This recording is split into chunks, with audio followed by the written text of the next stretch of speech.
Hello students. आज हम इस लेक्चर में आज कुछ क्वेश्चंस करेंगे। ठीक है, क्वेश्चन नंबर 11 तक हमने सॉल्व कर रखा है। ठीक है, और ये उम्मीद करता हूं कि आप लोगों को क्वेश्चन नंबर 11 तक क्लियर होगा, समझ में आ गया होगा। अगर नहीं समझ में आता है तो अगेन एंड अगेन आप वीडियो को रिवाइंड करो और उसे समझने की कोशिश करो। कोई डाउट हो जाए तो डाउट या तो आप मुझसे डायरेक्ट पूछ सकते हो या तो आप व्हाट्सएप के थ्रू जब हम लोग ऑनलाइन इंटरेक्शन करते हैं उस समय पूछ सकते हो। ठीक है, अब आते हैं क्वेश्चन नंबर 12 में। क्वेश्चन नंबर 12 क्या बोल रहा है? Find all matrices which can commute with this matrix. ठीक है, इस टाइप का क्वेश्चन हम ऑलरेडी कर चुके हैं। फिर एक क्वेश्चन और कर लेते हैं, देख लेते हैं। ध्यान से देखो, सॉल्यूशन 12 क्या बोल रहा है कि वो सारे मैट्रिक्स निकालो जो इस मैट्रिक्स के साथ कम्यूट कर रहा है। इस मैट्रिक्स को हमने क्या मान लिया? 1 0 1 1। ठीक है, अब ये 2x2 ऑर्डर का मैट्रिक्स है।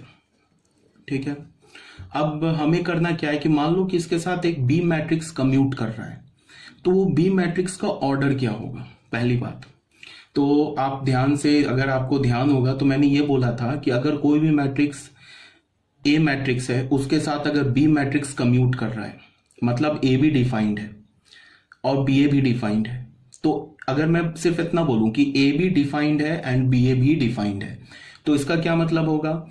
ए का अगर ऑर्डर m बाई n हुआ तो बी का ऑर्डर n बाई m होगा। ये मैंने बोल रखा है। अगर ए बी भी डिफाइंड है, बी ए भी डिफाइंड है और अगर ये इक्वल है तो दोनों A and B square matrix होंगे सेम ऑर्डर के। ये भी मैंने ऑलरेडी काफी स्ट्रेस देके तुम लोग को समझा रखा है। अब यहां पे देखो, अगर कोई मैट्रिक्स बी मैट्रिक्स ए के साथ कम्यूट कर रहा है, इसका क्या मतलब है? ए बी भी डिफाइंड है, बी ए भी डिफाइंड है और दोनों इक्वल भी है। तो इसका क्या मतलब होगा कि बी का जो ऑर्डर होगा वो क्या हो जाएगा? 2x2। तो हमने बी को क्या ले लिया? मान लो ऐसे ले लिया, ए बी सी डी बोल दिया, ये भी 2x2 ऑर्डर ले लिया। मैट्रिक्स को हम ऐसे ब्रैकेट में भी लिखते हैं, ऑलरेडी बता रखा है मैंने।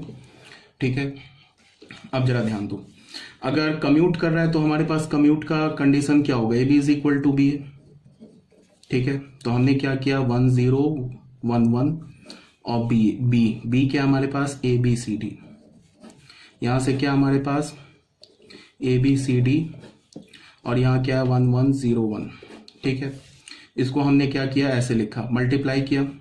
तो मल्टीप्लाई करोगे तो क्या होगा? यहाँ पे a प्लस सी, यहाँ पे क्या होगा? b प्लस डी, यहाँ क्या होगा? 0 प्लस सी तो c, यहाँ क्या होगा? 0 प्लस डी तो यहाँ d, और ये क्या होगा? a प्लस बी 0 तो 0, और ये क्या होगा? a प्लस बी, यहाँ से क्या होगा? c, और यहाँ से क्या होगा? c plus D. ठीक है, अब क्या है हमारे पास कि ये वाला जो लेफ्ट हैंड साइड का मैट्रिक्स है इस राइट हैंड साइड के मैट्रिक्स के साथ इक्वल है। अगर ये दोनों मैट्रिक्स इक्वल है तो इनके क्रॉसपॉन्डिंग एलिमेंट सेम होंगे। तो हमने क्या किया? इनके एलिमेंट्स को इक्वेट कर दिया। तो हमें क्या मिल गया? a plus C is equal to A. ये a11 के एलिमेंट को इक्वेट किया तो यहां से हमें क्या मिल गया? c is equal to 0। ये फर्स्ट इंफॉर्मेशन मिला। उसके बाद a12 के एलिमेंट को इक्वेट किया तो a12 क्या हमारे पास? b plus D is equal to A plus B. तो b भी कैंसिल हो गया तो यहां से हमें क्या मिला? a is equal to D. ये हमारा सेकंड इंफॉर्मेशन हो गया। उसके बाद यहां से a21 के एलिमेंट को इक्वेट किया तो c बराबर c। ये तो यूजलेस इंफॉर्मेशन है, इसका कोई मतलब नहीं है, ये तो ट्रू है। तो यहां से a22 के एलिमेंट को इक्वेट किया तो d is equal to c plus D. तो यहां से हमें क्या मिल गया? c is equal to 0। ये तो फर्स्ट इंफॉर्मेशन है। तो इफेक्टिवली हमारे पास दो इंफॉर्मेशन आया, c is equal to 0 and a is equal to d। तो हमारे पास बी मैट्रिक्स क्या है? a b c d। ठीक है, तो हमने क्या किया? a को a रहने दिया। ठीक है, और c 0 है तो c की जगह 0 लिख दिया। ठीक है, उसके बाद b क्या है हमारे पास? b से तो कोई इंफॉर्मेशन नहीं मिला तो b को b रहने दिया, और d किसके इक्वल? a के, तो ये ले दिया। तो ये मैट्रिक्स आ गया। ठीक है, अब तुम ध्यान दो कि ये जो हमारे पास b मैट्रिक्स मिला a b 0 a, इसमें a और b का फिक्स वैल्यू नहीं आया। ठीक है, ऐसा नहीं आया कि a is equal to 2 and b is equal to 3। a और b, a b c d का फिक्स वैल्यू आ जाता तो हमें एक सिंगल मैट्रिक्स मिलता b जो a के साथ कम्यूट कर रहा है होता। तो मतलब कि एक यूनिक मैट्रिक्स मिल जाता। बट ऐसा तो यहाँ पे कुछ है नहीं, ए बी जो हमारे पास फिक्स नहीं है, इसका मतलब क्या है, ए बी कोई भी रियल नंबर हो सकता है। तो यहां पे अगर हम ए बी को डिफरेंट डिफरेंट रियल नंबर्स रखते जाएंगे तो बी जो हमारा मैट्रिक्स है ये डिफरेंट डिफरेंट मिलता जाएगा। तो अगर मैंने बोला कि आंसर क्या है, तो आंसर तो तुम ऐसे लिखोगे इस क्वेश्चन का, b is equal to A B 0 a where a comma B belongs to R. तो ये हमारा आंसर हो गया, ठीक है ना।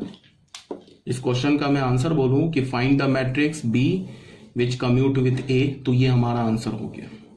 अगर मैं इस क्वेश्चन में पूछता कि number of such matrices, objective question होता और उसमें पूछता कि number of such matrices, option में होता 0, 0 का मतलब कि कोई भी मैट्रिक्स एग्जिस्ट नहीं करता है जो ए के साथ कम्यूट करे, 1 2 इन्फानाइट, तो हमारे पास ऑप्शन क्या हम टिक करते हैं, इन्फानाइट।